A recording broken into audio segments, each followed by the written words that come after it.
It happened again. It never fails. It's feast or famine when it comes to inspiration. It's either I can't or don't want to do anything, or the ideas just flood and I half start a whole bunch of things. Look at this. This began as a What Am I Missing Part 2 for my dungeon tile set. Accessories and stuff like that. And it blossomed into all these micro projects. In fact, there's enough here, I think, to split into 2 videos. It warrants 2 dedicated topics. The first, which we'll do today, is odd geometries. And then, not long from now, we'll do something that's been on my to-do list for about 8 years, which is a comprehensive tutorial to traps. So I've used magnetiles sandwiched in between chipboard to make tiles that stick together. I find this easier than using bespoke neodymium placed magnets because it's less measuring, and also because the magnetile itself is very strong. It gives a sturdy and heavy base to the tile. I've made squares and rectangles and little 1x2s, but let's think of some of the more interesting shapes that you might need in a dungeon.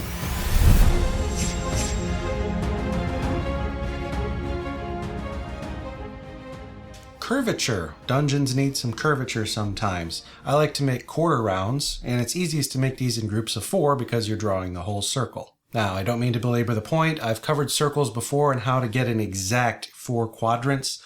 Let's just do it again, though, because recreational trigonometry is the best kind of trigonometry. Well, we're going to draw some circles, but it occurred to me that maybe you don't have a compass handy.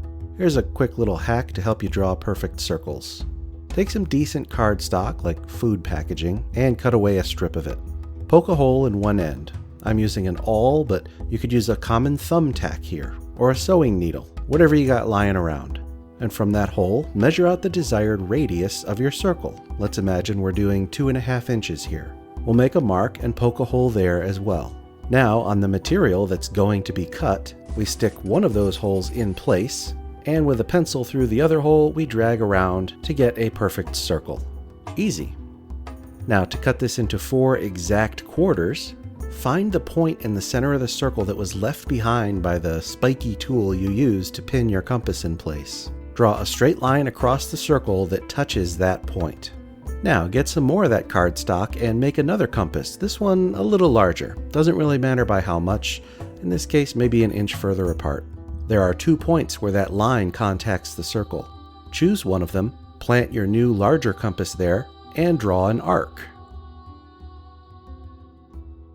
Then do the same from the other intersection point. Now look at these 2 arcs. These 2 arcs intersect each other at 2 points. Draw a straight line connecting those 2 points, and you've got 4 perfect quarter circles. Or just use a compass. Anyway, we are using, as always, graphics medium chipboard, that grayish brownish slab you find at the back of a legal pad, but you can buy it in bulk like I do if you want. There's links in the video description below. I shot a lot of this footage months ago when I was still experimenting with 30 frames per second. That's why some of this footage will look a little more cinematic, a little less smooth. And just like for my main tile set, I'm using magnetiles. Now, none of them are small enough or curved to fit in these quarter rounds on both edges, but if I can at least get one, the general weight and bulk of all the other tiles will hold together, and my odds are still 50-50 that something will grab onto this tile as well. These little triangles are the smallest in the set, so I centered them along one edge. From here, the overall technique is the same as the main tiles, sandwiching the magnetoy in between 2 slabs of graphics medium chipboard. And in areas where there is no magnet, I use some double corrugated cardboard to fill out the bulk.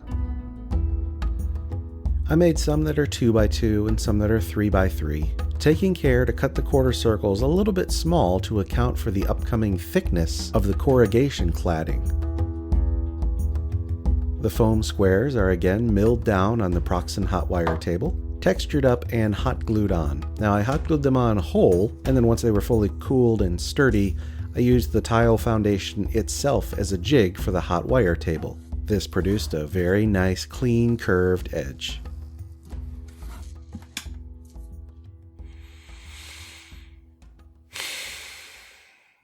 I'm having a bad urge. Some time ago, I stumbled across a new stone painting recipe that I really liked.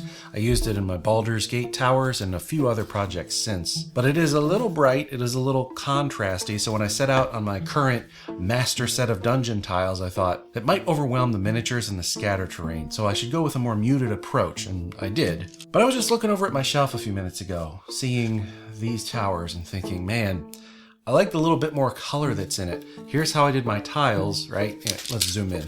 So the tiles are notably darker and desaturated. And I'm feeling like, do I need to go ahead and repaint everything I've made so far? No, you know what? If I do that, it's going to be for another day, and I'll do everything at once. If I do, I'm going to have to do these doors also, which means painting around features or remaking all the doors.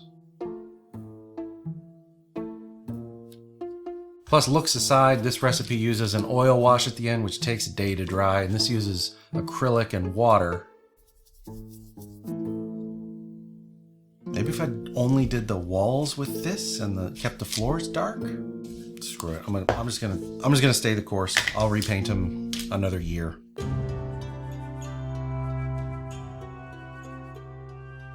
These same principles were used for some spiral staircases.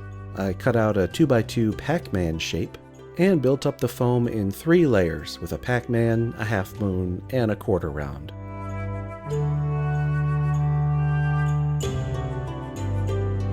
Still on a stairs kick, I made some straight stairs. Now the overall thickness of these tiles is 3/4 of an inch, 3/8 for the foundations, and 3/8 for the foam squares. So instead of a foundation, I used some thin cardstock and just mounted a bunch of squares to it. This allows it to be placed adjacent to an existing mass of tiles and act as a stairway down, or placed on that mass of tiles and act as a stairway up. Sometimes I want to model a long stairway, so I built some simple cardboard risers in increments of 3/4 of an inch and painted them with the exact same scheme.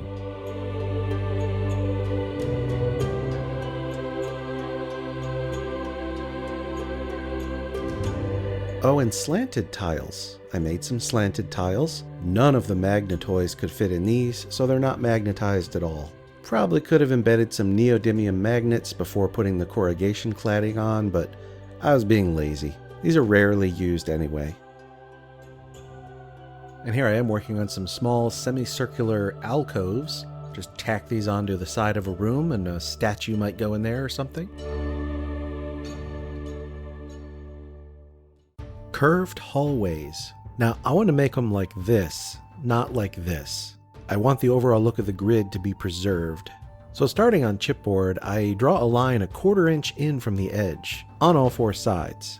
This makes 4 intersections, and those points are where I can plant the needle of the compass. Trying to plant the needle at the very corner of the chipboard is not going to work. I measured out a radius of 3 tile widths for a fairly large curve, then realized there's enough room inside there to do a smaller curve from the same piece of chipboard. And after some careful cutting with a fresh blade, I was left with this piece, which is kind of cool looking. I'm gonna save that for some later project. I then traced these rainbows onto some double corrugated cardboard and cut about a 1/16 of an inch inside the lines. And once again, I'm using these smallest tiles, the triangles. With a dry fit of the triangle, I could pencil out what to cut away. And now I could hot glue the center of the sandwich all in place.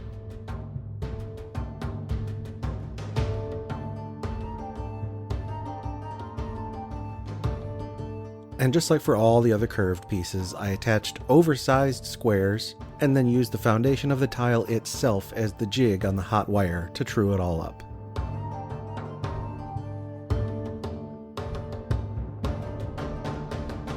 There, beautiful. And how about these? The negative of the quarter round. No magnets in them, but that's okay. These are really just for flavor and they're always going to have to be in a corner. And I did toy with the idea of a hexagon tile. However, it would do this. It would throw the grid off. But there are these pieces, a 2-to-1 reduction. Now, this dimension here isn't correct. It's smaller than 2.5 inches, but like I've done for many of these other irregular tiles, as long as there are some magnets on some side, chances are good I'll get a hookup somewhere, and the overall mass of tiles on the table will keep everything in place.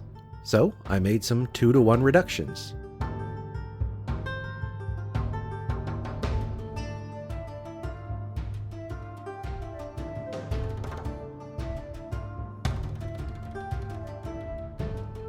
And putting 2 of these together on the long edges looks like a hexagon. Folks, if you could, please like and leave a comment. The channel is just stuck and we gotta get out of this rut. It's gonna take all of your help. But anyway, we've made some pretty fun shapes today. In truth, I'm just gearing up and preparing my stockpile for an upcoming mega project, the first episode of which I hope to share with you within a month or 2. But for now, let's just look at a layout. I love how chonky these tiles are. The thickness makes them really satisfying to handle, and even the ones that are too small to have magnets, like the 1x2s and the -1/4 rounds, still have a good weight to them. I do regret the paint recipe I settled on, and in fact you'll see some of the tiles have a slightly different tint. I must have dry brushed with a different shade of gray at some point. I'm actually just noticing now as I'm recording this narration how bad some of them are. So a full repaint is definitely in my future. Hey, if you use my Amazon affiliate links, it's 0 extra cost to you. It's totally transparent. The only difference is I get a little bit of commission to help fund all of this. So check out the links in the video description below. You don't even have to do Patreon, no tip jar. I have no paywall, but a totally free way to support me is to use those Amazon affiliate links. Click on any of them and then don't even buy that thing, but finish your shopping session and your browser will remember that it was me. Easy, free, transparent to you.